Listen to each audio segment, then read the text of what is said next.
buenas noches. Comienza en este momento una edición especial de 59 segundos. Comienza en este momento la precampaña electoral aquí, en Televisión Española.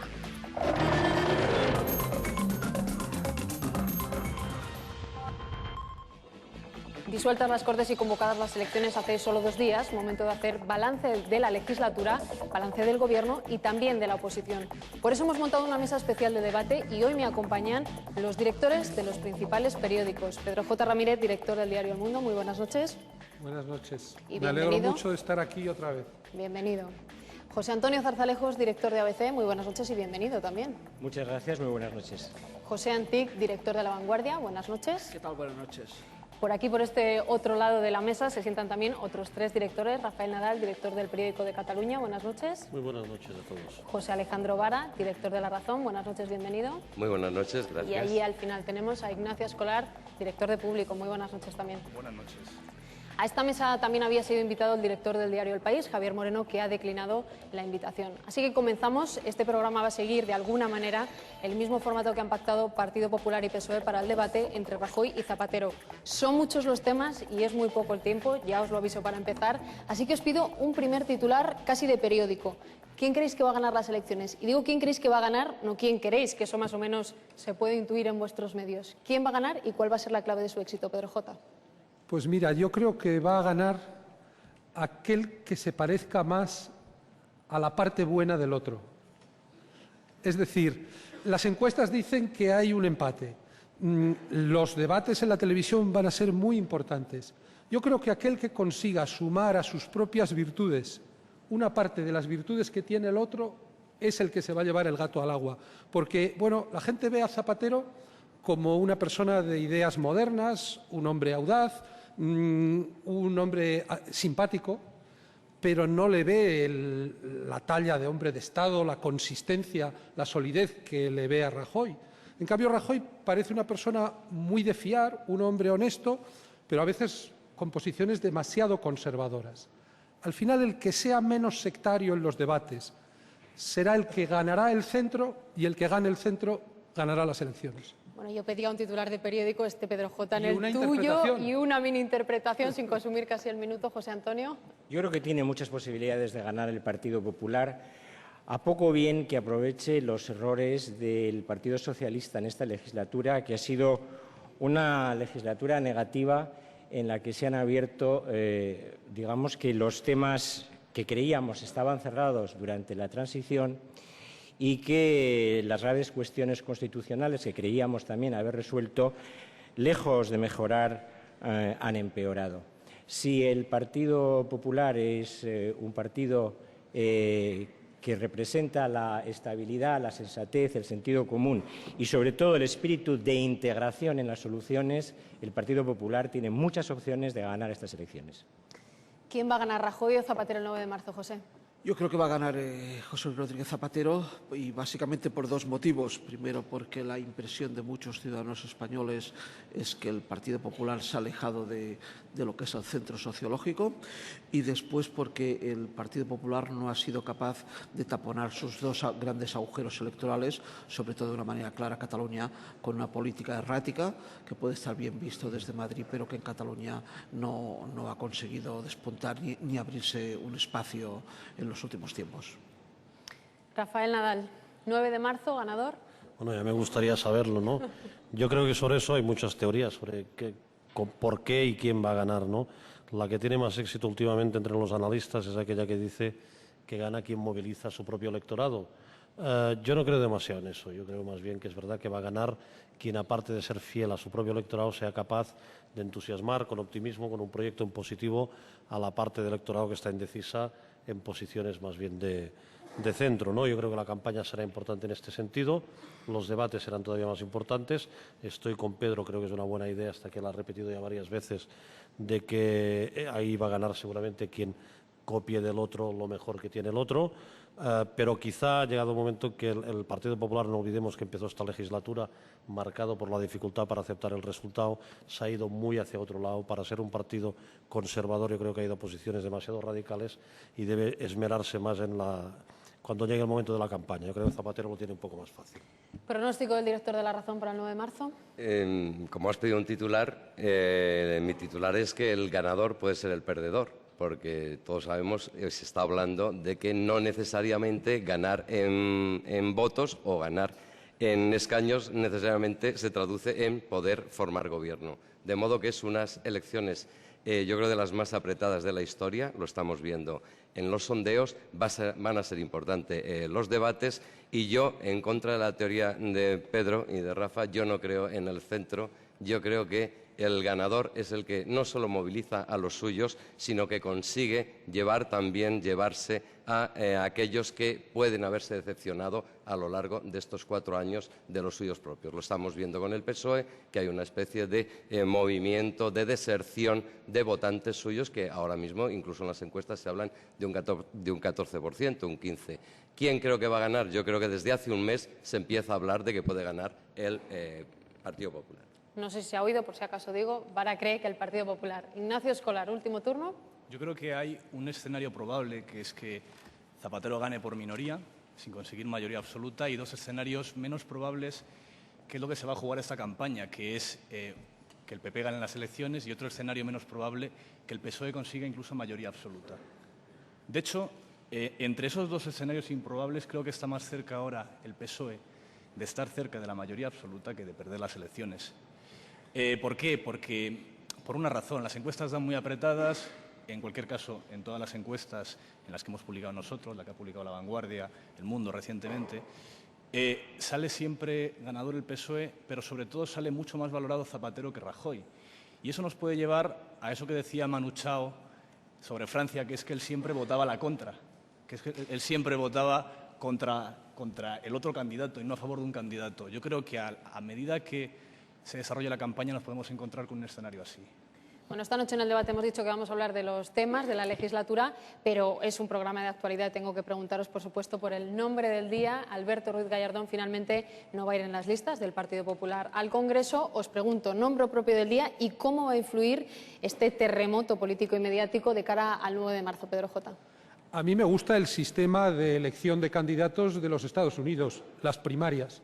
Que voten los afiliados del PP de Madrid si Gallardón tiene que estar o no en las listas. Como esto no se hace así, pues ha habido una decisión discrecional de Mariano Rajoy. A unos les gustará más o les gustará menos, como también lo fue en su día la de Aznar, de elegir como sucesor al propio Rajoy y no a rato o a mayor oreja. La diferencia es cómo han reaccionado, cómo reaccionaron ellos, correctamente, elegantemente, y el rebote que se ha agarrado Gallardón, que dice que si se va de la política, que si va a dejar el ayuntamiento. Oiga, usted se presentó a alcalde de Madrid sin condicionarlo a que el partido le pusiera en las listas electorales. Yo espero que se le pase el berrinche, porque está siendo un muy buen alcalde, y Madrid, vaya que si tiene temas desde los Juegos Olímpicos hasta las grandes infraestructuras. José Antonio, te pregunto, también la reacción ha sido clave en los medios y así lo habéis reflejado también en tu periódico, pero ¿hasta qué punto puede restar o sumar votos este movimiento? Bueno, yo me pregunto, según el método más tradicional, ¿a quién beneficia que Alberto Ruiz Gallardón no esté en las listas del Partido Popular? Y a tenor de las reacciones que se han producido en la izquierda, que son eufóricas, me da la sensación que beneficia al Partido Socialista y no al Partido Popular. Yo creo que ahí se ha librado una batalla interna en la que la presidenta de la Comunidad Autónoma de Madrid, pese a haber sido elegida también por mayoría absoluta en el mes de mayo, estaba dispuesta a dejar su cargo para ir al Congreso y estar a la par con Alberto Ruiz Gallardón. Es decir, también parece que tiene un berrinche importante y, por lo tanto, insisto, la pregunta es a quién beneficia, y a mí me da la sensación de que el que no esté Alberto Ruiz Gallardón beneficia al Partido Socialista y no al Partido Popular. Ahí estamos viendo las imágenes, no estas últimas y las anteriores, de lo que vosotros dos habéis calificado como berrinche, esa comparecencia pública del alcalde. No sé desde Cataluña, José, cómo se ve, si efectivamente con la mirada en las generales va a afectar mucho o no el movimiento. Hombre, yo creo que uno de los grandes activos de la derecha política, esto desde que estaba el anterior presidente del partido de gobierno, José María Aznar, es la autoridad. Y yo creo que tal como ha llevado Mariano Rajoy todo el caso de Luis Gallardón, lo que refleja no es una autoridad sobre el partido, sino un dejar hacer y esperar que el tema explote y una falta de iniciativa a la hora de abordar el tema. Y después a mí me preocupa que el Partido Popular concurra a estas elecciones falto de lo que han sido sus personajes o sus dirigentes que tenían una mirada más hacia el centro. Aparte de Luis Gallardón, por ejemplo, está Josep Piqué en Cataluña, que no está Jaume Matas, en fin, todo lo que era esta línea del partido, bueno, por diferentes motivos. Los tres, ninguno de los tres está en estos momentos al frente de la dirección en sus respectivos sitios, bueno, y no están en la política activa. En cambio, sí que están todos los del otro ala. Y yo creo que esto es darle demasiada ventaja al Partido Socialista. Ignacio, ¿crees que se libra también una batalla por el centro en esa decisión? A mí me parece que lo que sucedió ayer en Génova fue un espectáculo lamentable, porque que la presidenta de la Comunidad de Madrid dimita a los 9 meses de ser reelegida y Gallardón diga ahora que se va a ir el 9 de marzo, deja en evidencia para qué estaban en las elecciones municipales y autonómicas, para jugar a la política nacional, no para jugar a la política local. En mi opinión, es una demostración de que dentro del PP hay mucha gente que piensa que Mariano Rajoy no va a ganar, que además están jugando ya no a lo que va a pasar el 9M, sino que va a pasar el 10M, es decir, a ver quién se coloca mejor para la sucesión, y que además demuestra que dentro del Partido Popular en esa carrera están ganando el sector más duro, el sector más reaccionario, y están expulsando a ese votante potencial de centro, que no sé si existe o no existe, pero evidentemente Gallardón es un político que podía convencerles. José Alejandro. Bueno, todo el debate sobre si Gallardón iba o no iba en las listas a mí me recordaba un poco la disputa de si Luis Aragonés llevaba o no llevaba a Raúl a la selección. Hemos estado durante unas semanas, va o no va. Bueno, finalmente el presidente del Partido Popular ha actuado como corresponde, haciendo ostentación o ejecutando sus prerrogativas y ha decidido que Gallardón está muy bien donde está. Es un gran político, un político muy brillante, un gran alcalde de Madrid y posiblemente aportaría a las listas del PP, posiblemente. Todavía Rajoy no nos ha explicado por qué, pero él tendrá sus razones. A mí me parece que la decisión es muy reseñable. Posiblemente el tiempo tendría que haberlo invertido. Primero, haber anunciado la solución del caso Gallardón y, en segundo lugar, haber anunciado la incorporación de Pizarro, que ha sido la segunda, por no decir primera, gran noticia del PP desde que empezó el año. De modo que el qué, estupendamente, el cómo y el cuándo, pues posiblemente algunas dudas. Rafa. Bueno, yo creo que no ayuda al viaje a la moderación del que hablábamos antes. Lo que pasa es que quizá esto lo dicen o lo decimos aquellos que no estamos involucrados directamente con ningún partido o en especial con el Partido Popular. Es probable que sea verdad que a los militantes del Partido Popular les encante la marginación electoral del alcalde de Madrid, ¿no?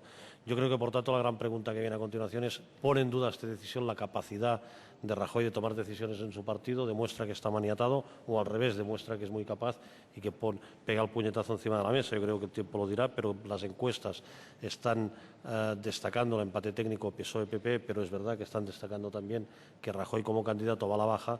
Creo que no le ayuda la sensación que ha trascendido de que es una decisión que no ha tomado él directamente, sino que ha tenido que tomar bajo la influencia de la presidenta de la Comunidad de Madrid. Bueno, pues analizado ya esa noticia, desde luego que ha revolucionado también el mundo mediático, no solo el político. Continuamos con el debate. Han sido 4 años muy intensos para el Gobierno y también para el resto de partidos de la oposición.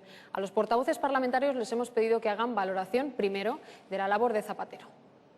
En esta legislatura ha sabido combinar un fuerte crecimiento de nuestra economía y modernización con un aumento de los niveles de renta de las familias españolas, 3 millones de empleos creados, y también de los colectivos más vulnerables, como por ejemplo los mayores, dependientes, los pensionistas, las mujeres. Ha sido la legislatura de los derechos. Se embarcaron en un proceso de negociación con ETA y han fracasado. Nos contaron que iban a dar un periodo de estabilidad a lo que llamamos problema territorial, y ahí tenemos a sus socios pidiendo referéndum de autodeterminación en Cataluña y en el País Vasco, y también nos dijeron que la situación económica iba a ir bien o que estaba muy bien, muy saneada, y fíjense ustedes la situación que nos acompaña y lo peor, que va a evolucionar de forma mucho más negativa. Ha sido la legislatura de la confrontación. El Gobierno ha hecho cosas bien, pero yo creo que hay ámbitos donde no ha actuado correctamente. La política social ha sido una política de escaparate, la política económica, aun siendo bueno macroeconómicamente, hoy está produciendo que la gente tenga menos dinero en su bolsillo para llegar a final de mes. La improvisación constante de un gobierno que no esperaba serlo. Esta legislatura ha sido una legislatura entre el continuismo y las reformas a las que hemos contribuido. Sin embargo, hubiéramos deseado una legislatura de cambio de izquierdas, que no se ha producido porque no ha habido voluntad por parte del Gobierno y porque no ha habido una relación de fuerzas favorable en la Cámara. Hicimos presidente a Zapatero para enterrar a Aznar y enterrar las políticas conservadoras del Partido Popular. Y durante los 2 primeros años, en el bienio progresista de Zapatero, avanzamos en la conquista de nuevos derechos y en políticas socialdemócratas avanzadas, de carácter social. Pero Zapatero no ha cumplido con Cataluña, no ha cumplido con el compromiso de avanzar hacia el Estado plurinacional. La valoración del gobierno del señor Zapatero, desde nuestro punto de vista, es una valoración relativamente positiva, en la medida en que fue un gobierno respetuoso con el pluralismo político, con talante de diálogo, que desde luego el bloque nacionalista galego supo aprovechar en beneficio de Galicia, en beneficio de las mayorías sociales. Pues 4 años para hacer balance del gobierno de Zapatero, lo hemos escuchado, pero también para hacer balance de la oposición que ha realizado Mariano Rajoy durante este periodo. Una oposición pues intolerante, falta de la mínima objetividad, como la que muchas veces practicó desgraciadamente el Partido Popular, ¿no? Por parte del Partido Popular, la oposición ha sido absolutamente demagógica. 3 pilares: fomento de la catalanofobia, en segundo lugar, sabotear el proceso de diálogo con ETA y, en tercer lugar, convertir el tema de la inmigración en un tema de combate para recuperar el poder. Ha sido una oposición absolutamente irresponsable. Por una parte ha habido una oposición constructiva, que hemos formado parte de ella las fuerzas políticas de la izquierda, que hemos contribuido a reformas como la ley de matrimonios, como la ley de atención a la dependencia, como la ley del suelo. Sin embargo, ha habido otra posición que ha sido la del Partido Popular, destructiva, de confrontación, que interpreta, bueno, pues la catástrofe en la vida política española. Una oposición con extraños y cambiantes compañeros de cama.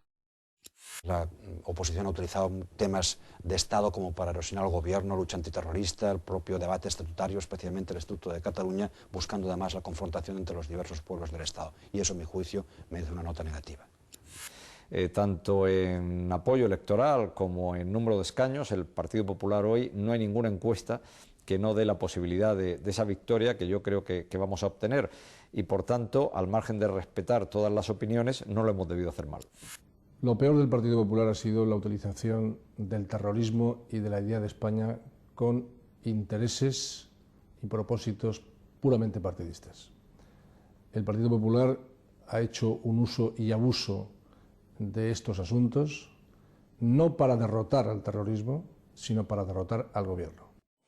Ya hemos escuchado la valoración de los políticos y enseguida vamos a conocer mucho más a fondo la opinión de los 6 directores de periódico que ya han hecho un primer pronóstico de lo que puede pasar el 9 de marzo. Así que esto no ha hecho nada más que empezar. Vamos a analizar los mismos temas y en el mismo orden en que van a debatir en las próximas semanas Zapatero y Rajoy. Volvemos ahora mismo, no se muevan.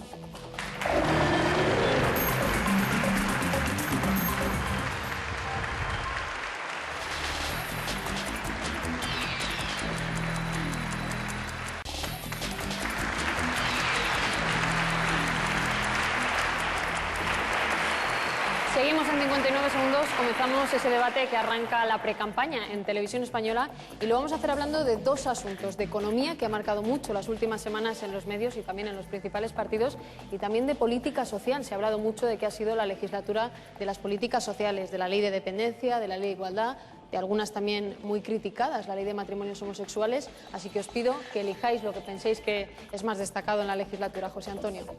Bueno, yo quiero insistir en el aspecto puramente económico. El presidente del Gobierno no puede hacer como ha hecho con el proceso, mal llamado proceso de paz con ETA, es decir, no ser sincero.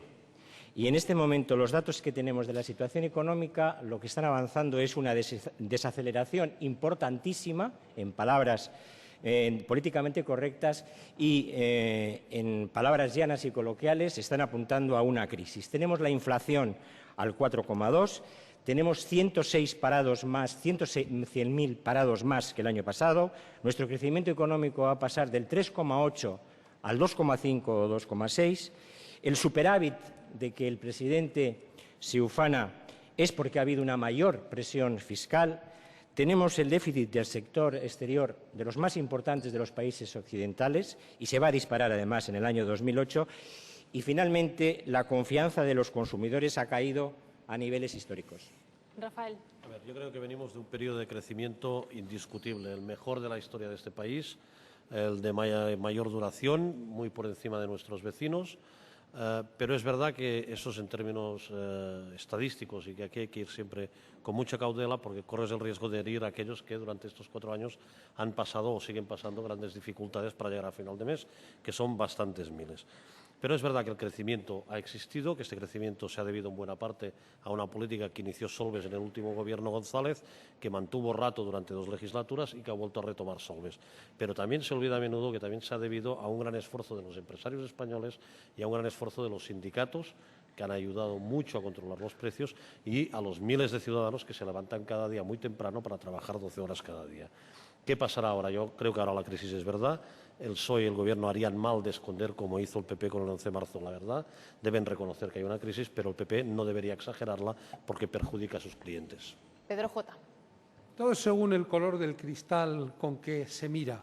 El Gobierno, pues es verdad, se aferra al superávit, a la reducción de la deuda del Estado, y la oposición pues se centra en lo que le preocupa al hombre de la calle, pues la pérdida de poder adquisitivo, la subida de los alimentos, la subida de las hipotecas. Yo creo que ni lo uno ni lo otro refleja completamente la situación. Tenemos una crisis encima y una crisis gorda, pero tenemos cómo hacerle frente.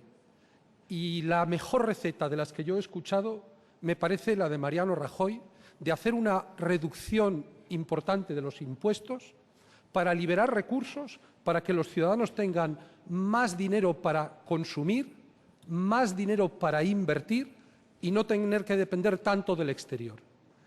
Y gran fichaje el de Pizarro. Se va a hablar mucho de Pizarro.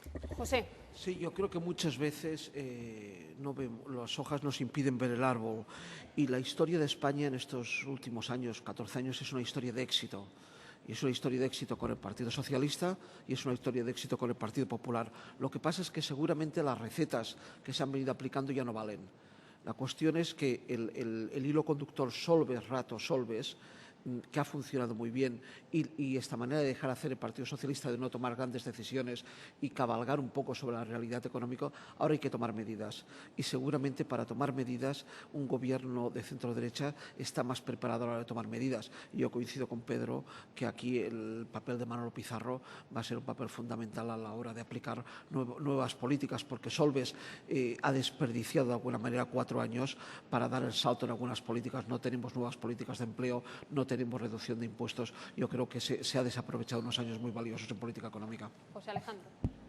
Tomar medidas, hay que tomar medidas, pero para tomar medidas primero hay que reconocer que el enfermo está enfermo, y lo que nos dice el Gobierno es que no hay enfermedad. A mí me encantaría que le preguntaran a las familias españolas si se encuentran mejor hace 1 año que hace 3. Y desde hace 1 año, evidentemente, no se encuentran mejor. Hoy publicamos en La Razón una encuesta Antena 3 Onda Cero en la que 7 de cada 10 votantes del PSOE dicen que no solo hay crisis, sino que es profunda y va a ser larga.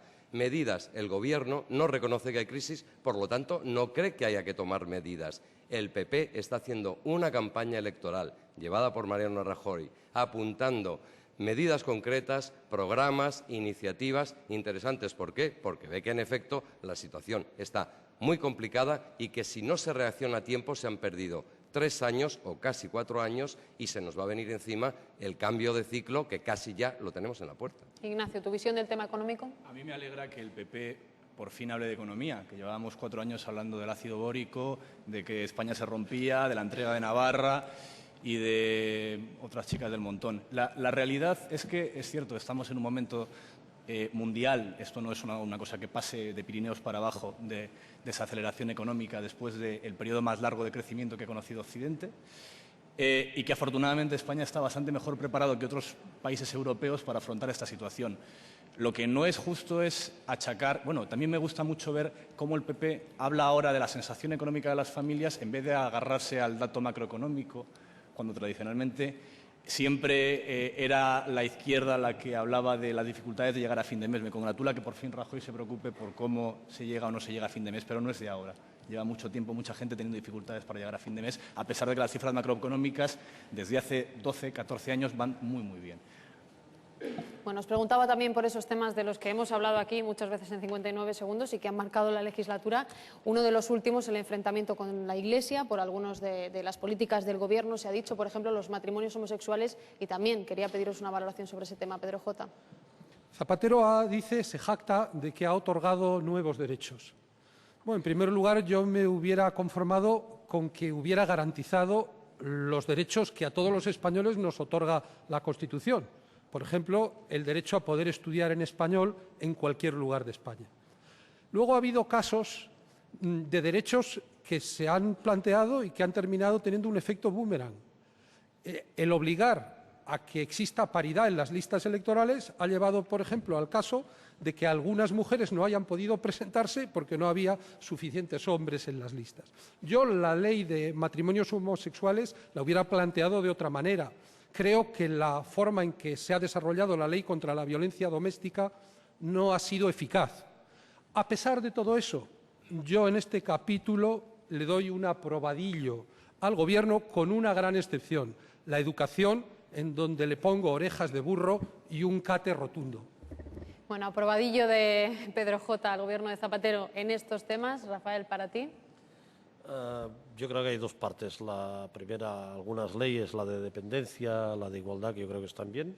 Yo creo que son leyes que hacían falta y es innegable que este Gobierno las ha afrontado. Yo lo que no entiendo es la actitud de la Iglesia española.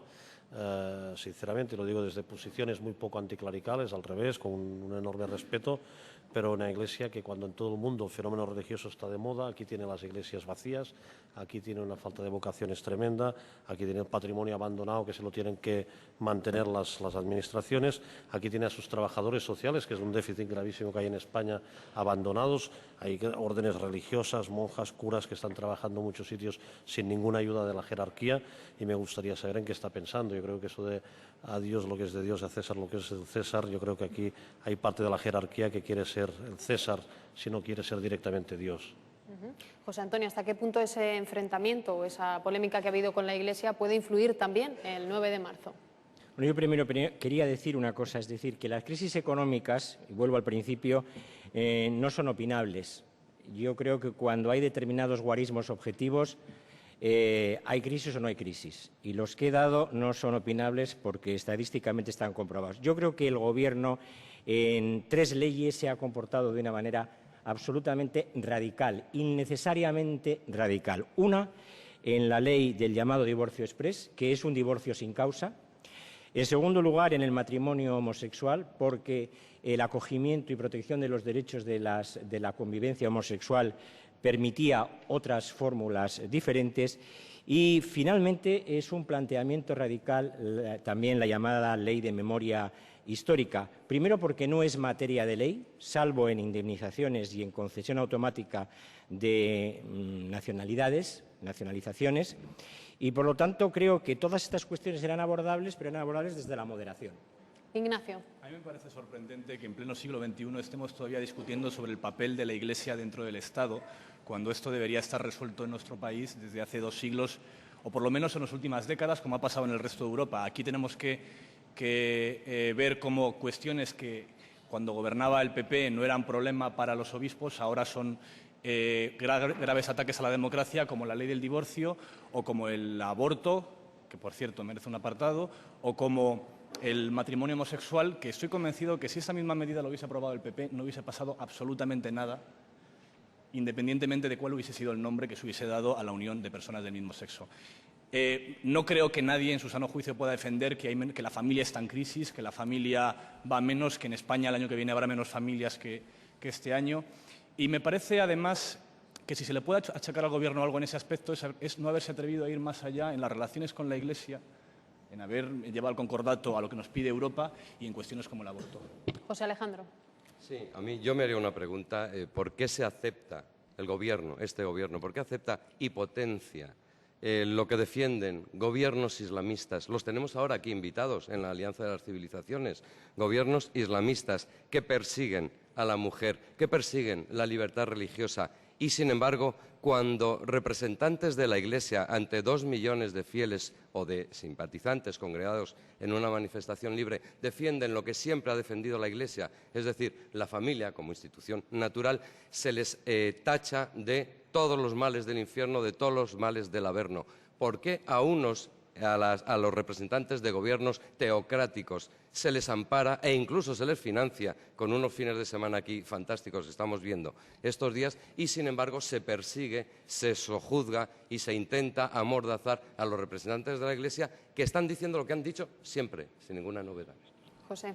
No, un único apunte de economía, de crisis económica, ¿no? Incertidumbres, con un crecimiento los 3 últimos años de legislatura de 3,6, 3,9 y 3,8. Yo creo que hablar de crisis es exagerado.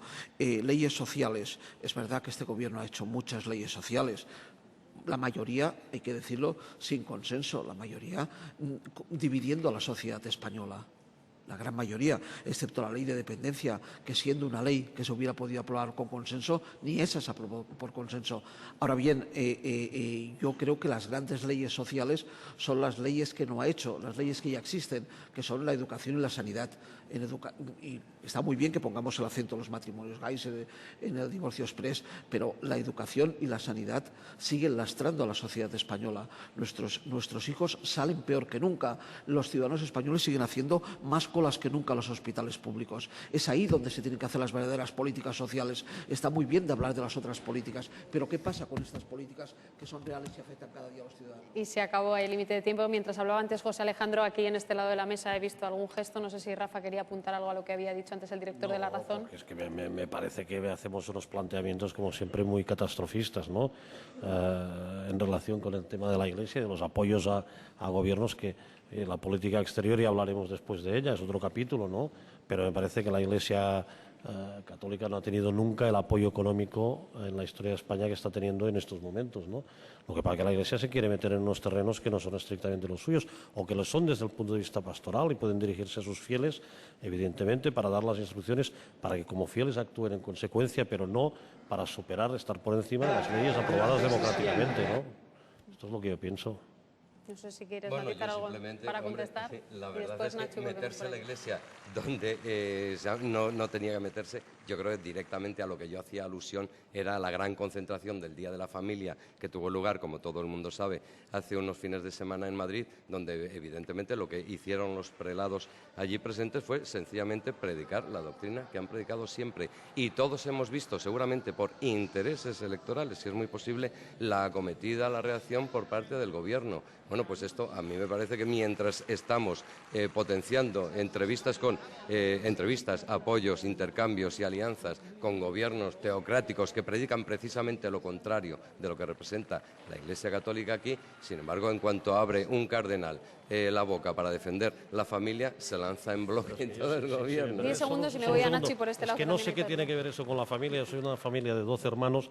En Navidad éramos 50 en la mesa de mi madre. Al gobierno, que arremete contra los obispos en cuanto abre la boca defendiendo la familia. Alejandro, no voy a preguntar a cada uno de vosotros con quién está casado. Los adolescentes iban provocando y eso es como para meterse. No, perdona, eso no se dijo en la reunión del Día de la Familia. No lo dijo eso. No lo dijo eso.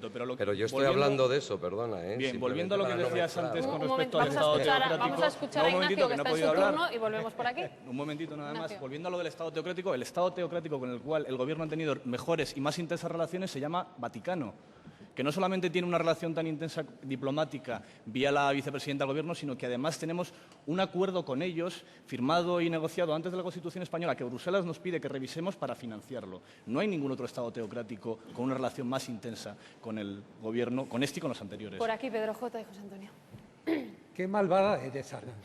O sea, que de lo primero que vamos a discutir aquí es de la Iglesia. No, aquí cada uno ha decidido. ¿Habéis empezado con ese tema? ¿Por qué circunscripción se presenta el cardenal Rouco Varela? Buena pregunta. ¿En qué lista electoral va el cardenal García Gasco?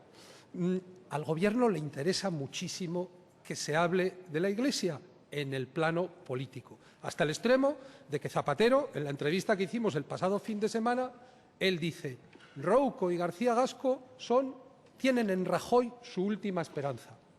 Y yo le contesté: hombre, pues usted debe tener su última esperanza en Rouco y García Gasco, porque no hace más que hablar de ellos. Yo creo que ni laicismo militante, ni política de sacristía.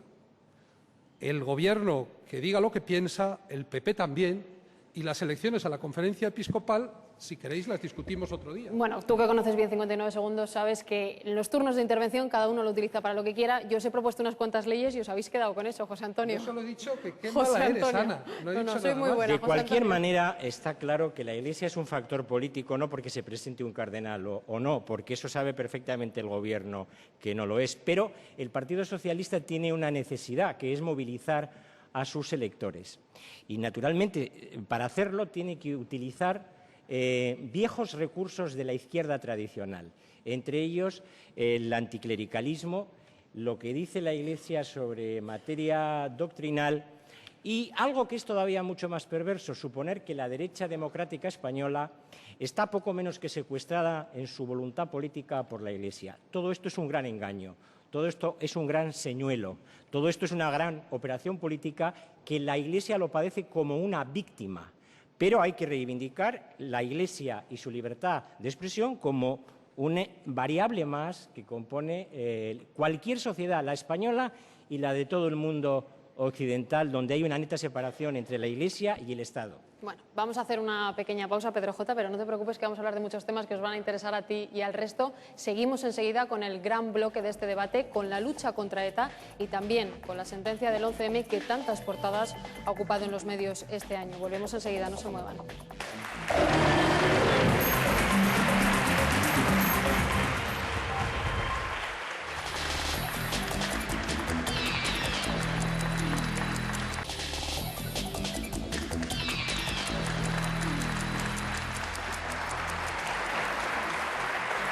Seguimos en 59 segundos, edición especial con 6 directores de periódicos, tercer bloque de debate, política exterior y de seguridad. Aquí los partidos habían incluido muchísimos temas que no vamos a poder tratar esta noche, pero desde luego hay 3 que son fundamentales y que también han marcado estos últimos 4 años. La política exterior, por un lado, pero también la sentencia del 11M, de lo que hemos hablado mucho aquí en 59 segundos, y la lucha contra ETA, la tregua. Así que empiezo por Antic, que antes me lo he dejado.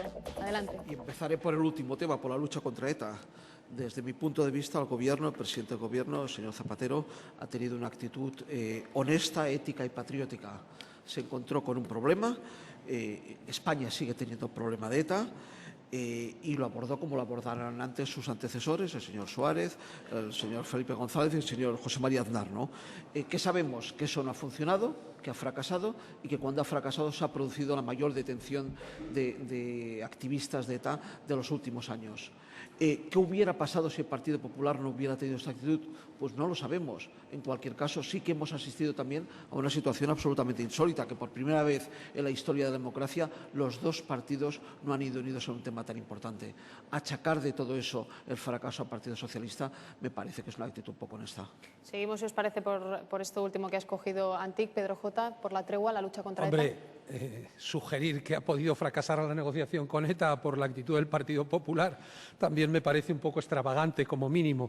Yo creo que, coincido, la disposición de Zapatero ha sido honesta, pero creo que lo ha gestionado fatal. Creo que se ha hecho trampas en el solitario, que ha cambiado de planes sobre la marcha. Creo que moralmente es inadmisible que autorizara la continuación de los contactos después del atentado de la T4. Creo que se cedió en el caso de Juana. Es una chapuza jurídica y un apaño político que se haya dejado presentar a la mitad de ANV. Es verdad que ahora están intentando remediarlo, rectificar, y hay que reconocer lo uno y lo otro. Es cierto que el Ministerio del Interior está siendo ahora eficaz en la lucha antiterrorista. Los ciudadanos juzgarán. En mi opinión, Zapatero merece pagar una factura por lo mal que lo ha llevado. Ignacio. Yo creo que quien merece pagar una factura por lo mal que lo ha gestionado ha sido el Partido Popular. Estoy de acuerdo con mi compañero de La Vanguardia en que tal vez si el PP, eso es política ficción, pero tal vez si el PP hubiese apoyado un poquito, a lo mejor estaríamos en otra situación ahora mismo. Lo que sí que está claro, independientemente de esa situación, es que en la legislatura última de Aznar, que eran todo éxitos contra ETA, murieron 43 personas y en la última legislatura han muerto nada más que 4, afortunadamente. Yo creo que ETA, después del proceso de paz y sobre todo por el proceso de paz, está hoy más débil que nunca, no solo por la policía, sino también porque ahora no tiene ninguna justificación para explicar a la gente que le apoya, que son muchos, lamentablemente, por qué mata. En el tema de la propia negociación se han dicho absolutas barbaridades, como que había una entrega política, cuando la realidad es que Zapatero, y para mí es un error, no hizo un solo gesto que sí que hizo Aznar, como fue acercar los presos al País Vasco o como fue designar a los terroristas como el Movimiento de Liberación Nacional Vasco. José Antonio. Pues yo lo tengo muy claro, la que es mala es ETA, no es ni el Gobierno, ni Zapatero, ni el Partido Popular. La terrorista y la criminal es ETA y la que mata es ETA. Lo que ocurre, el que se ha equivocado con ETA, es el presidente del Gobierno. Estoy en total desacuerdo respecto a lo que ha dicho mi amigo Antic, en el sentido de que Zapatero ha gestionado el tema igual que Felipe González, igual que Aznar. En absoluto, lo ha hecho exactamente al revés y además condicionado por unos asesores internacionales que le han llevado a estirar la situación hasta la insinceridad, es decir, hasta el engaño y el desmentido de informaciones que luego se han revelado ciertas, no ya después de la T4, sino después del robo masivo de armas. Yo creo que el presidente ha sido prepotente y soberbio al afrontar el mal llamado proceso de paz, y que nada tiene que ver con los procesos que emprendieron Felipe González en el 89 y Aznar en el 91. Pues por alusiones a ti, que te han nombrado todos en la mesa. No, simplemente decir que yo no he dicho que lo haya gestionado igual, sino que lo ha intentado como los anteriores presidentes de Gobierno. La valoración de cómo lo ha gestionado, yo creo que cada uno lo gestiona como puede y no tenemos tampoco toda la información de cómo lo ha gestionado. En cualquier caso, me parece fuera de lugar decir que el presidente de Gobierno no intentó y no hizo lo que tenía que hacer. Los españoles demandaban una acción suya e intentar acabar con ETA, eso no ha funcionado, y cuando se ha roto la tregua ha colocado a las fuerzas de seguridad del Estado en primera línea de combate en defensa de la democracia para detener a terroristas. Lo que se espera, desde mi punto de vista, de un presidente democrático. José Alejandro. Yo me preguntaría si la mentira se paga. La mentira se paga en este país porque el presidente del Gobierno, recordemos que después de la T4, no solo él, sino su ministro del Interior y la vicepresidenta del Gobierno insistieron una y otra vez en que no se estaba negociando con ETA. Después del atentado se rompían todos los vínculos y roto, liquidado, destrozado, no me acuerdo qué adjetivos utilizaron. Y hace unos días ha reconocido que, en efecto, estuvieron negociando después de la T4. La mentira se paga. El Gobierno de la transparencia, el Gobierno que llegó a la Moncloa con el lema en los labios de no nos merecemos un gobierno que nos mienta, ese gobierno ha reconocido hace unos días que ha engañado a los españoles. Y pedir perdón, como pedía perdón el presidente del Gobierno por haber dicho lo que dijo 24 horas de la T4, se pide perdón cuando pisas a alguien en el metro, no por haber engañado, porque ha engañado a los españoles. Nadal. Yo creo que es lógico que después de un proceso tan largo y tan trascendente como este quieras saber por qué ha acabado mal después del atentado a la T4, que no seguir negociando, sino simplemente saber lo que ha pasado. Yo creo que es una vergüenza lo que se ha hecho con el presidente en este proceso de paz. Yo no sé si ha estado prepotente o no, pero en todo caso es una crítica menor para un tema de tanta trascendencia. Es decir, yo creo que la obligación de todos los demócratas era estar detrás del presidente, que actuó con transparencia, que pidió, se plantó ante el Parlamento, cosa que no había hecho nadie antes, a contar cómo sería la negociación. Yo creo que ha encontrado la oposición radical de un Partido Popular que actuó, vosotros decís que no, pero es que están las cifras, excarceló, acercó presos, entre ellos a De Juana, presos que acabaron asesinando a concejales al cabo de poco tiempo. Es decir, es que yo creo que es una auténtica vergüenza lo que ha pasado. Insisto, se puede estar de acuerdo o no, pero cuando el presidente consigue el permiso en el Parlamento y empieza el proceso, hay que estar detrás de él, y ahora es el momento que se podría pasar cuentas al presidente si se hubiera actuado. José Antonio afirmaba con la cabeza a esto último que decía del acercamiento de presos. Vamos a ver, el presidente Aznar estaba en Perú cuando ETA declaró la tregua. No hubo ningún prolegómeno a la tregua. Aquí sí la ha habido. El presidente Aznar dijo quiénes eran los interlocutores de ETA. Reconoció que se habían reunido. ¿Y en qué términos se habían reunido? Movió los presos en un gesto lógico, en un proceso en el que había determinadas esperanzas, pero no engañó absolutamente a nadie. Y una vez se rompió la tregua, no volvió a haber ni un solo contacto. Y además sabemos perfectamente quién negoció y con el mandato del presidente cómo se negoció. Y eso no lo sabemos con el presidente Zapatero. Rafael. No, bueno, me parece que las cifras y los datos están ahí. Es decir, si el presidente Aznar contó toda la negociación, me parece una pésima negociación.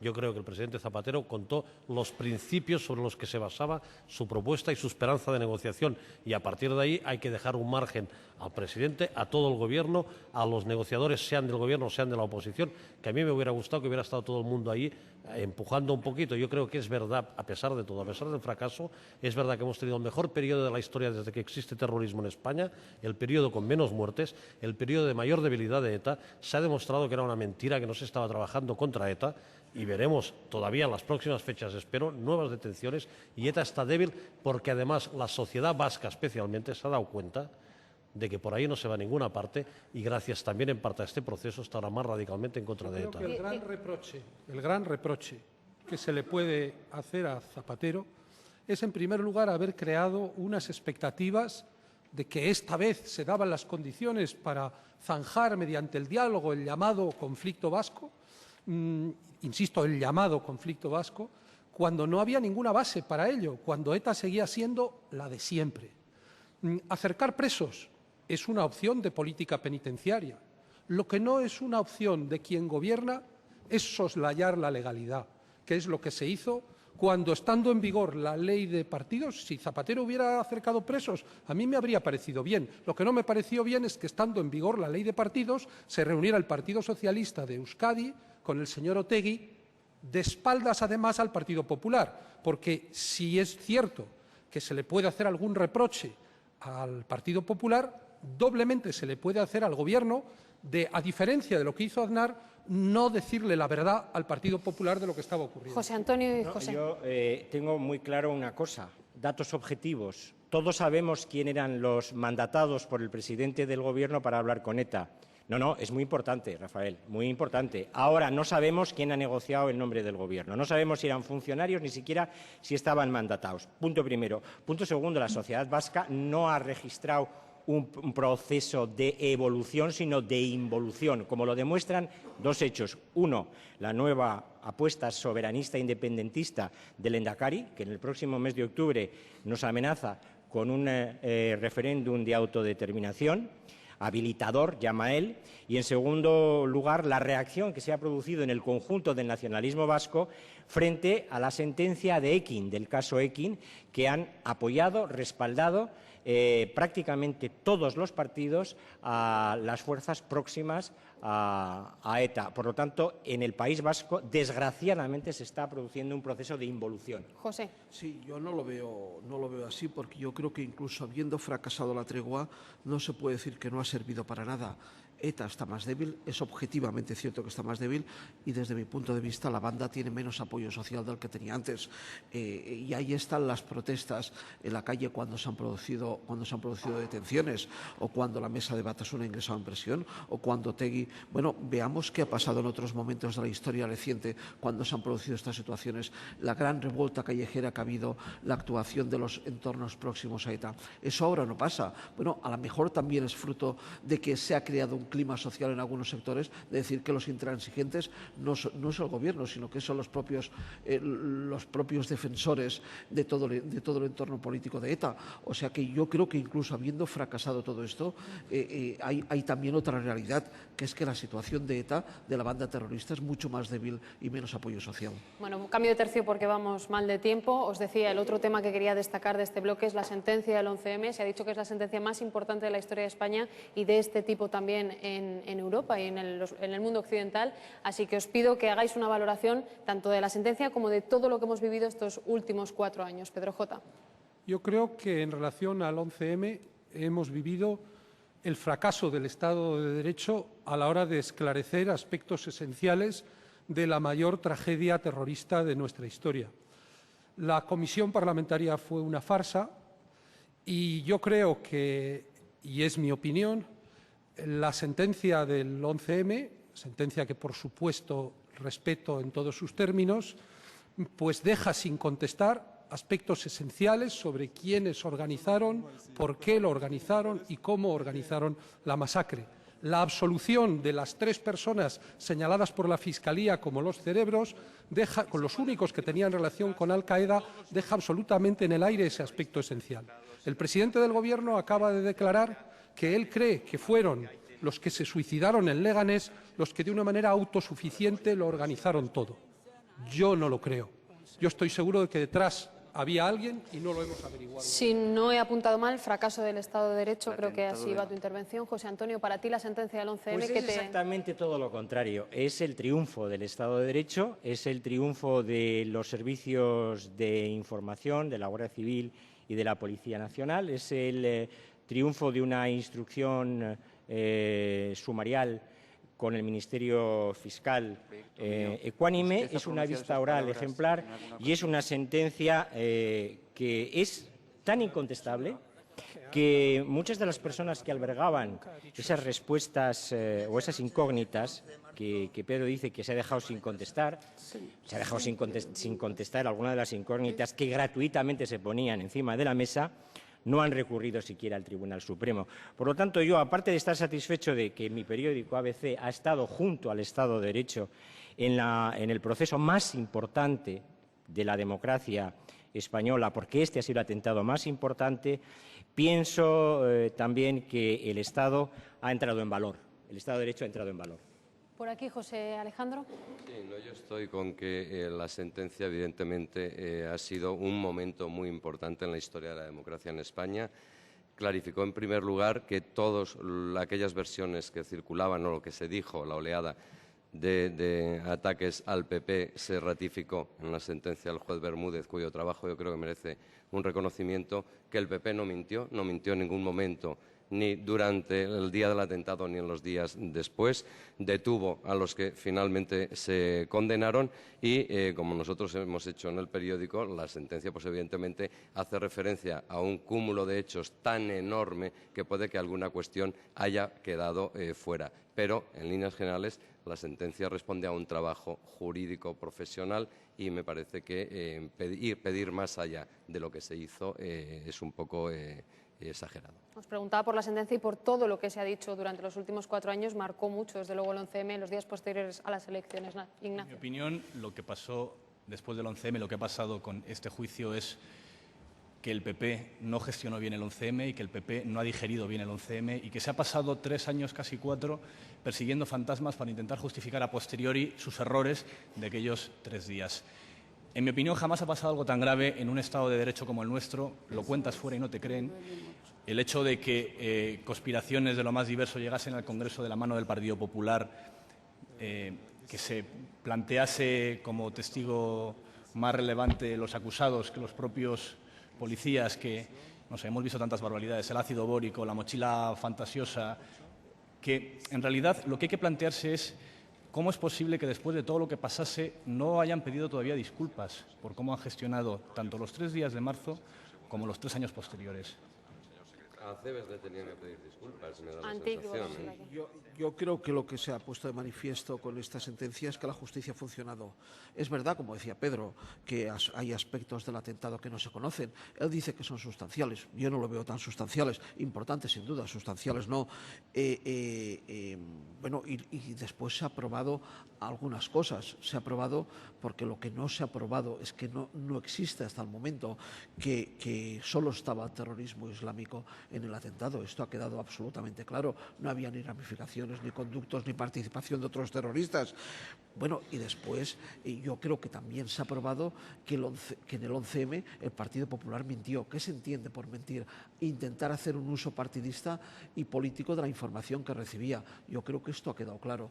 Los canales de información de aquellos trágicos días entre el 11 y el 14, los que tenía el gobierno y cómo se transmitía la información a la opinión pública, sobre todo el día 11 y el día 12, no se correspondía a la información que se recibía y se nos daba a nosotros con la Quiero realidad. escuchar también a Rafael, aunque hay aquí 2 turnos pedidos. No, a ver, que un medio quiera seguir investigando es absolutamente lícito.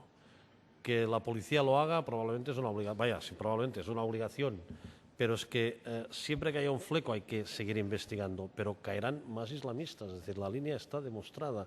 Y ahí lo único que se pide es que el PP acepte que se equivocó y que se dedique a lo suyo, que de verdad que es la economía, que es la gestión, que le va mucho mejor, que tiene grandes oportunidades si trabaja en este sector, en su electorado, de tener un resultado mejor, que no se está poniendo siempre en crisis las instituciones.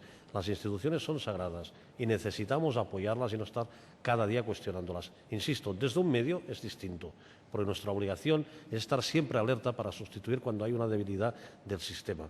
Pero un partido que pretende gobernar este país debería aceptar en que se ha equivocado en este tema. Pedro J. La prueba de que los flecos, los asuntos que quedan pendientes, las incógnitas por despejar son sustanciales, es que la prensa internacional le dio la máxima importancia en el momento de informar sobre la sentencia a esas 3 absoluciones. Vamos a aceptar que el resto de lo que dice la sentencia vaya a misa y los hechos ocurrieran de esa manera y, por lo tanto, solo tenemos a los suicidas de Leganés y a los condenados los que se sentaban en el banquillo. ¿No es acaso extraordinariamente relevante el que la gran mayoría de esas personas, por no decir todas, fueran confidentes de los cuerpos de seguridad? ¿No quedan como mínimo, responsabilidades gravísimas por omisión, por depurar? El Gobierno no ha puesto el menor interés en aclarar estos aspectos. La Fiscalía y la Policía han seguido una pauta marcada por el interés político del Gobierno. Y, en mi opinión, pues la justicia no ha estado fina en el esclarecimiento de los hechos. José Antonio. Bueno, a mí me parece que no es relevante lo que diga la prensa internacional en este tema, porque la prensa internacional también llama a los etarras militantes independentistas y son terroristas. Yo quiero hacer aquí 2 aclaraciones que me parecen muy importantes. Primero, que no fue todo el Partido Popular el que se incorporó a la llamada teoría de la conspiración, sino que fue parte que, es verdad, utilizó concretamente al Grupo Parlamentario Popular en ese fin. Y segundo, que el Partido Popular, cuando estuvo en el Gobierno en funciones, en el mes de marzo y abril de 2004, siendo ministro del Interior Ángel Acebes y hoy secretario general del Partido Popular, hicieron aportaciones a la instrucción primero policial y luego sumarial que han resultado absolutamente decisivas. Y todavía no puedo entender cómo el Partido Popular se ha confundido en este tema tanto. Bueno, es un hecho desde luego gravísimo en el que fallecieron, recordamos, en ese atentado 191 personas. Os había planteado otro tema, no sé si queréis seguir por el 11M, si hay algún turno más. Os había planteado el tema de la política exterior. Hemos hablado también mucho estos últimos 4 años, arrancó con la retirada de las tropas, Zapatero anunciaba casi días después de tomar posesión. Se ha hablado también de las relaciones con Latinoamérica, se ha hablado de Sarkozy mucho estos últimos tiempos, de las relaciones con Europa, así que os dejo, para que luego no me tachen de malvada, que elijáis si os parece el tema. José Alejandro.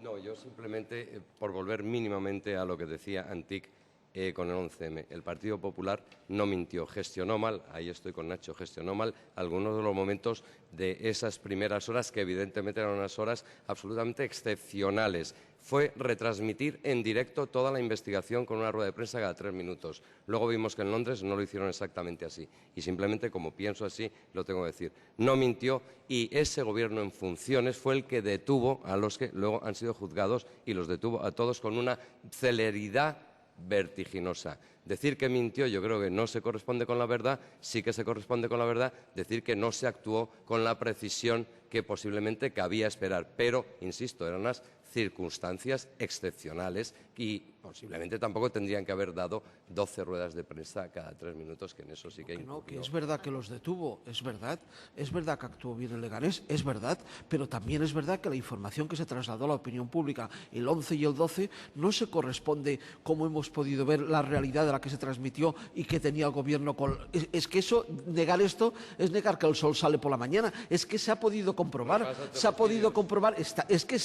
es que la información que trasladaron, sobre todo el ministro del Interior, el 11 y el 12, no se corresponde. No se corresponde la información que ellos tenían en base a los servicios de seguridad, tanto españoles como internacionales, es que no había pistas para ir en esta dirección. Y el Gobierno creyó, yo creo que equivocadamente, de que podía hacer un uso político de esta información, podía retardarla y al final explotó las manos. Ignacio. Yo creo que hay que hacer un repaso de los hechos, es bastante claro. La primera mañana lo primero que hace el Gobierno de Aznar es forzar a toda prisa una condena en la ONU. entre otras cosas. Después llama a todos los directores de periódicos para decir que están seguros de que ha sido ETA en una llamada directa del presidente del Gobierno. A mí no me llamó, no estaba todavía. Después nos encontramos con que se convoca la manifestación contra la Constitución y en la propia convocatoria ya Aznar declara que, sin decir que ha sido ETA, es ese terrorismo que tantas veces nos ha castigado. Evidentemente apuntaba solo a ETA, pero no lo decía, tampoco lo dijo el rey cuando habló. Y después, en la propia detención, que es evidente que la hizo Ángela Cebes y que es un éxito de su departamento el haberlo hecho tan rápido, la gestionó de forma pésima, porque lo primero que hizo al declarar es que cuando habían encontrado los explosivos, cuando habían encontrado los detonadores, la mochila, los detenidos eran los que eran, decir que todavía estaban abiertas 2 líneas de investigación. Y esa misma mañana Rajoy decir que la convicción moral de que había sido ETA. Probablemente si el PP hubiese asumido lo que había pasado realmente desde el principio, estaríamos en otra Pedro situación. J. y José Antonio. Yo creo que tenemos que concederle a aquel gobierno del Partido Popular el mismo beneficio de la duda que tantas veces le estamos concediendo al señor Zapatero en relación con el proceso del diálogo con ETA. A mí me parece que es evidente que cometieron graves equivocaciones en la gestión de aquella crisis. La primera, no reunir a todos los partidos, no buscar una respuesta unitaria en la Moncloa. Pero de eso a decir que mintió, es decir, que deliberadamente engañó a los españoles, como el señor Rubalcaba sostuvo ese día y como todavía se repite una y otra vez, ¿qué habría que decir si aplicáramos ese mismo rasero a las versiones diferentes del Gobierno en relación a la negociación con ETA? Entonces tendríamos que... Y yo creo que un Gobierno democrático merece siempre, excepto que de una manera fehaciente se demuestre lo contrario, el beneficio de la duda en cuanto a la rectitud de sus intenciones. Y me reafirmo en que del 11M queda mucho por averiguar. José Antonio. Bueno, yo no soy sospechoso en cuanto a ni mi actitud ni de mi periódico en relación con el 11M. Yo creo que toda la versión esta de la conspiración no se sostenía y la sentencia desbarató absolutamente todas esas tesis. Pero yo creo que la secuencia del 11 y 12 de marzo es inseparable de la agitprop de la izquierda del día 13 de marzo, concentrándose ante las sedes del Partido Popular en una jornada de reflexión. Ese comportamiento democrático, entre comillas, no ha tenido precedente en ninguna democracia occidental, ejerciendo una presión coactiva que se extendió a prácticamente toda la opinión pública a través de los medios de comunicación. Y eso es inseparable de las 2 jornadas anteriores. El comportamiento de la izquierda política y social en España en aquel momento estuvo muy por debajo de las exigencias democráticas. Bueno, déjame que hagamos un pequeño parón para la publicidad, Rafael, y enseguida volvemos para hablar de este asunto y de otros, de Irak, de Venezuela. Esperemos, a la vuelta a la publicidad. Volvemos enseguida.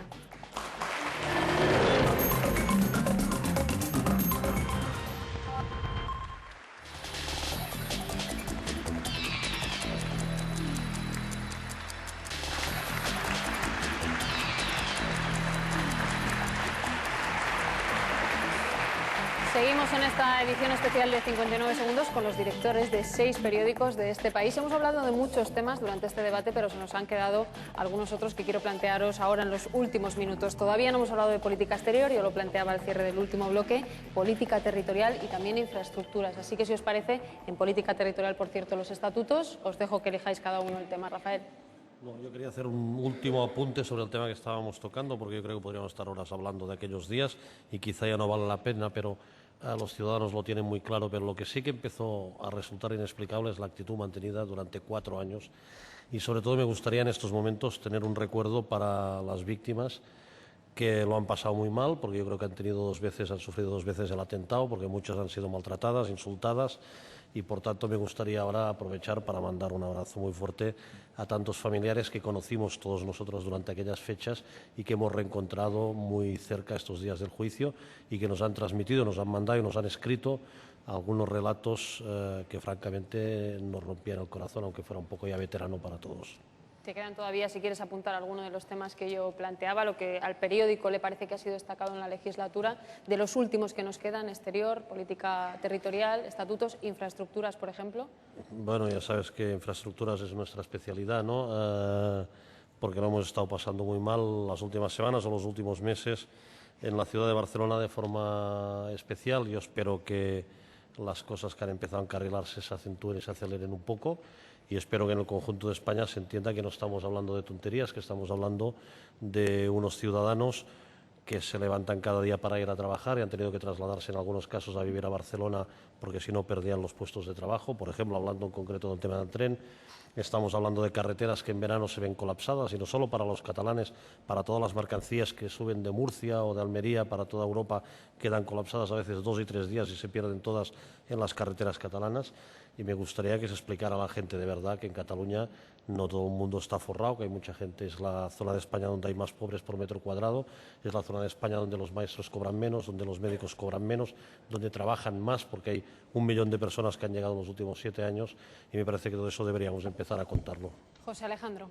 Sí, como estamos ya en la fase final, yo querría hacer un mínimo balance de los 4 años de legislatura del Gobierno, que han estado enfrascados en, por un lado, el cambio en la organización del modelo territorial, anclado, atascado, varado en el Estatuto de Cataluña, que es absolutamente increíble que una democracia moderna, contemporánea, tenga todavía en el cajón del Tribunal Constitucional un recurso sobre un estatuto que además ya se está desarrollando, como el de Cataluña. Eso yo creo que es una afrenta a la justicia y al sentido común de una sociedad democrática. Y por otro lado, y por volver, el tema de ETA, que, insisto, el presidente del Gobierno reconoció que ha negociado, siguió negociando después de la T4, lo ha reconocido y en el balance de su legislatura pidió respeto y confianza a los españoles, respeto y confianza después de que todos sabemos que mintió, aunque utilizó unos argumentos X.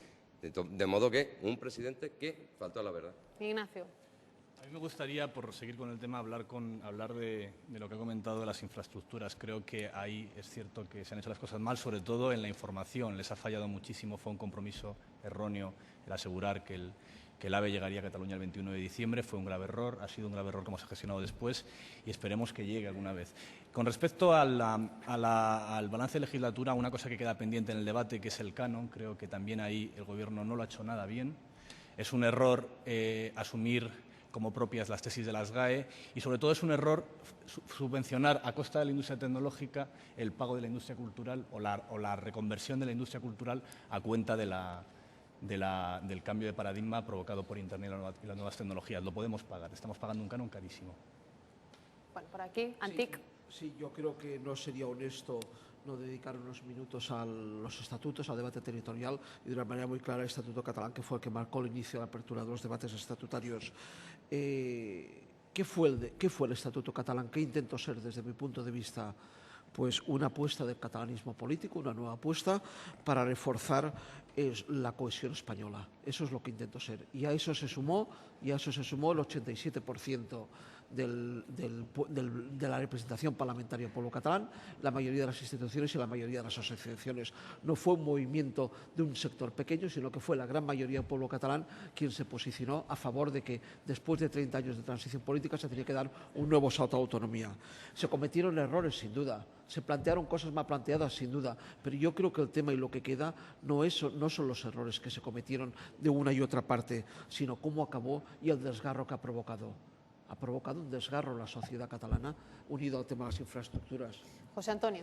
Bueno, yo quiero, con toda cordialidad, Antic, creo que si el propósito del Estatuto de Cataluña era reforzar la cohesión española, ha conseguido exactamente todo lo contrario, porque introduce el término nación, crea una carta de derechos y obligaciones de los ciudadanos distintas a los del resto de los españoles.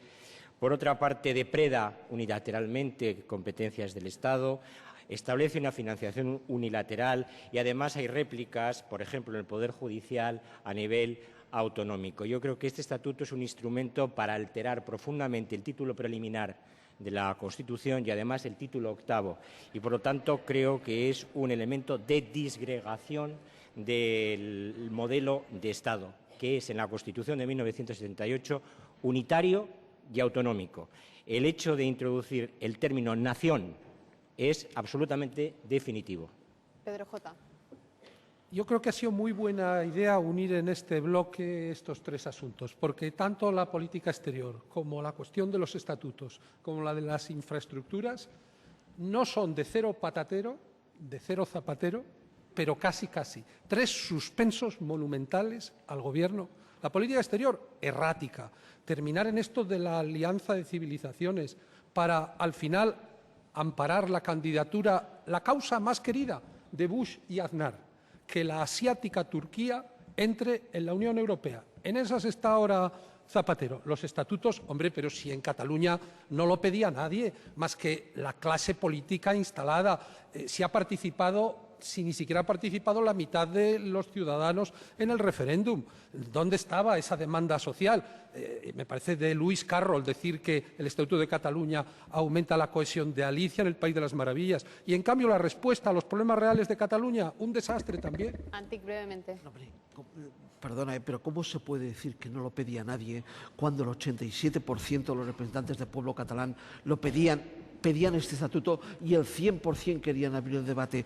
Claro, es que no son nadie los representantes del pueblo. Los representantes del pueblo, hasta que no se demuestre lo contrario, es el instrumento más representativo de lo que los ciudadanos quieren. O sea, no se puede decir que los ciudadanos... Yo he empezado diciendo que se han cometido errores, pero lo que me preocupa no es el pasado, lo que me preocupa es el futuro, el desgarro que se ha producido en Cataluña en la relación con España, lo que está pasando, las relaciones que están saliendo, las actuaciones, los sentimientos, el crecimiento del independentismo. Esto es lo que tenía que haber evitado el Estatuto, y por la relación que hubo fuera de Cataluña, muy fundamentalmente en Madrid, es lo que está pasando. Mira, toda la culpa a Madrid. ¿Otra vez?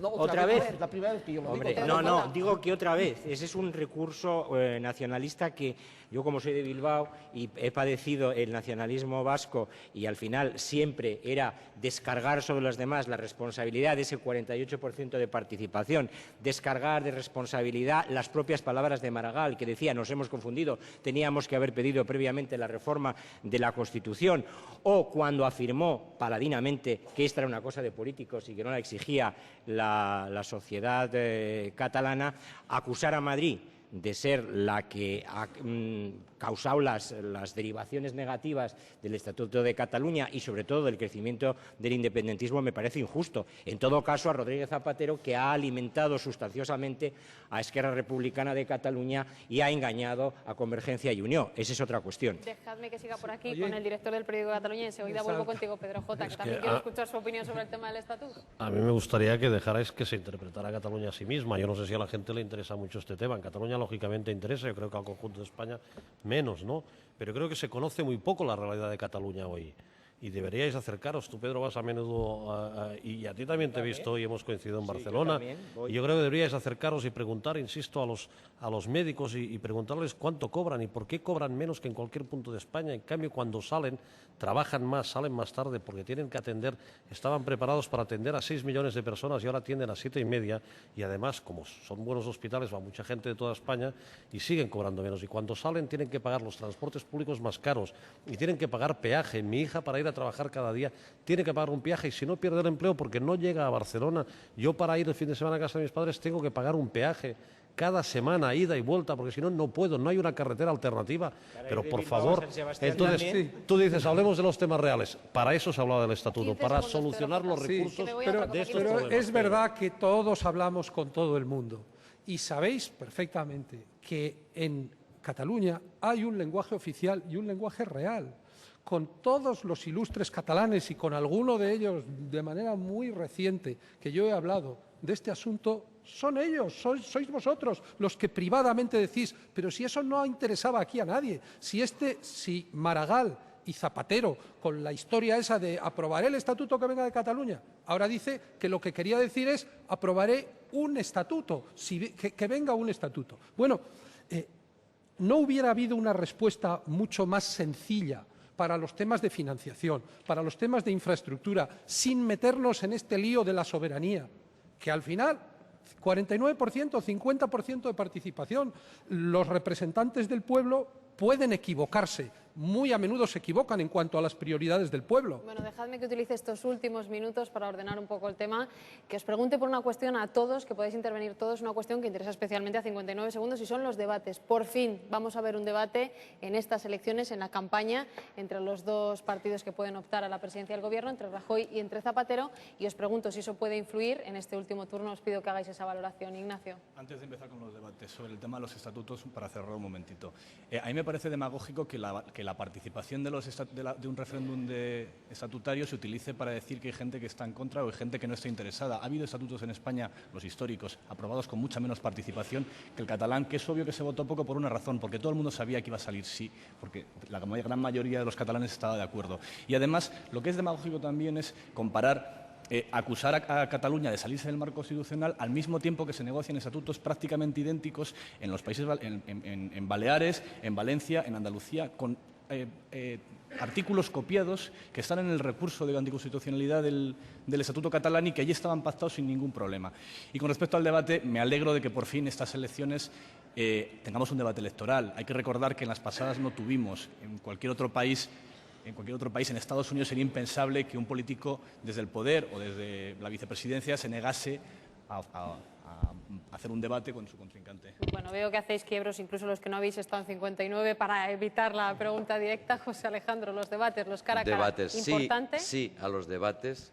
Lo que era una excepción, una anomalía y evidentemente algo que no debía haber ocurrido, finalmente se restaura y barriendo un poco para mi casa, sí, y en Antena 3, que para eso es líder en informativos, mejorando lo presente. Eso te iba a mejorando decir. lo presente, con permiso del Televisión amigo Española, Luis, por supuesto, con permiso ahí del amigo estamos. Luis. Pero, y por ya cerrar el tema del balance de la legislatura, ha sido la legislatura en la que se rompieron todos los consensos. Ha sido la legislatura en que se han roto todos los puentes. Ha sido la legislatura que se ha acabado con el consenso antiterrorista, el acuerdo por la justicia, incluso el pacto no escrito del acuerdo constitucional de no remover el pasado que se ha removido con la ley de la memoria histórica. La oportunidad de las elecciones es votar centro o no centro a aquel partido que no ha participado en la ruptura de los consensos, sino que desde el primer momento ha tendido la mano y no siempre se le ha recogido. Rafael, brevemente. Debate sí, por descontado. Creo que además esta vez va a influir, va a tener una oportunidad los candidatos de aproximarse de una manera seria a los temas y espero que haya uno al menos en esta casa. Lo deseo de verdad porque creo Te que lo agradezco. No, porque la función de la televisión pública es esta, precisamente. Habéis empezado ya unos debates preelectorales y esta es la línea que deben tener. Yo creo que debería haber un segundo en una privada o quizá en un escenario neutral, en una universidad o donde sea, para que todo el mundo tenga acceso a este debate, pero que en la televisión pública haya un debate me parece muy importante. José. Debate sin duda sí, y yo creo que habida cuenta de que los políticos siempre juegan con debates sí o debates no, no deberíamos estar al albur de estas incertidumbres, bueno, y debería buscarse una fórmula que obligara a que en cada campaña electoral hubiera debates, al menos dos. ¿El empate va a ser decisivo a la vista de cómo están ahí las encuestas y los sondeos que tenemos estos días? Bueno, yo creo que los debates deberían de inscribirse en un contexto de convenciones democráticas que todos tendríamos que saber respetar. Los debates como un elemento de comunicación entre los políticos y los ciudadanos y los debates en el tono y en la forma que sean democráticos y respetuosos. Y que a ver si generamos una cascada para que el debate político en España sea documentado y sobre todo tenga elementos pedagógicos para los ciudadanos y no se convierta en un circo. Y en segundo lugar, posibilidad de que eso mueva el voto, yo creo que tiene poca, porcentualmente poca, pero tiene capacidad para mover el voto y por eso tienen que esmerarse los candidatos. Y después, audiencia va a tener mucho, como se ha demostrado en otros programas, concretamente de Televisión Española de la Primera, en preguntas a políticos hechas por ciudadanos. Tengo una pregunta y también en los informativos de esta casa, que también son líderes de audiencia. Pedro J. No al canon, sí a los debates. Claro que sí. Y le he puesto tantos suspensos al Gobierno esta noche, un aprobadillo también. Yo creo, y hablando completamente en serio, que hay que reconocer que en esta legislatura el nivel de deliberación, de debate, la calidad de la discusión en la democracia ha mejorado. Y ahora que ya no soy contertulio habitual de este programa, debo decir que 59 segundos ha marcado un hito a ese respecto en la televisión pública. Yo creo que un último asunto, Ana, me quedan todavía casi 20 segundos. Los debates deberían producirse por un organismo independiente, por ejemplo, la Asociación de la Prensa, por ejemplo, la Universidad Complutense, y la señal de los debates debería estar a disposición de todas las televisiones públicas y privadas, grandes y pequeñas, analógicas y digitales, Esa sería la mejor forma. Bueno, desde luego, decía, ha sido pistoletazo de salida este debate esta noche, este debate especial con los 6 directores. Os agradezco a todos que hayáis aceptado la invitación de Televisión Española de esta casa para estar aquí esta noche, y hasta aquí esta edición especial de 59 segundos, pero volvemos la próxima semana y volvemos con mucho más debate aquí en Televisión Española. Que pasen buena noche.